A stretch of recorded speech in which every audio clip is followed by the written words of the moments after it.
Hello and welcome back to my channel and welcome back to my another mini vlog. আজকের ভ্লগটা খুব special হতে চলেছে, তো পুরোটা দিতে থাকো। আর চ্যানেলে যারা নতুন তারা অবশ্যই সাবস্ক্রাইব করে নিও। লাগেজপত্র গুছিয়ে আমরা চলে গেছিলাম ব্যান্ডেল স্টেশন, আর সেখানেই আমাদের ট্রেন আসার কথা, বন্দে ভারত স্লিপার, যেটাতে করে আমরা যাব কামাখ্যা। এই ট্রেনটা মাত্র 1 মাস আগেই নতুন চালু হয়েছে।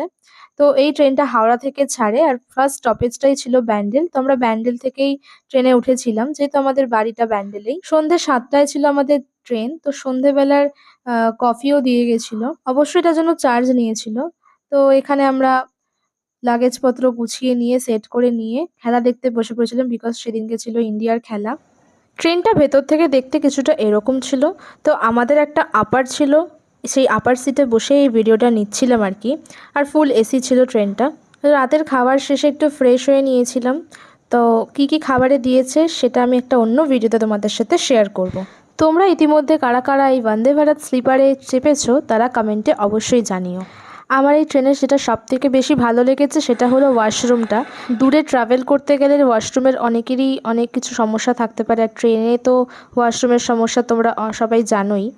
তো এই ট্রেনের ওয়াশরুমটা খুবই ক্লিন ছিল, অ্যাজ ইউ ক্যান সি। ওয়াশরুমের ভেতরে একটা বেসিন, যেখানে সবসময় হ্যান্ড ওয়াশ থাকছিল। আর মানে ভালো ছিল সিস্টেমটা, তোমরা তো দেখতেই পাচ্ছ ভিডিওতে। হ্যান্ড ওয়াশ করার পর এটা হলো ড্রাই করার প্রসেস। তো এখানে একটা মেশিন ছিল যেটাতে হ্যান্ড ড্রাই হয়ে যাচ্ছিল। So that is it for today's blog. এখনো অনেক ভিডিও আসার বাকি আছে, সো স্টে টিউনড। বাই।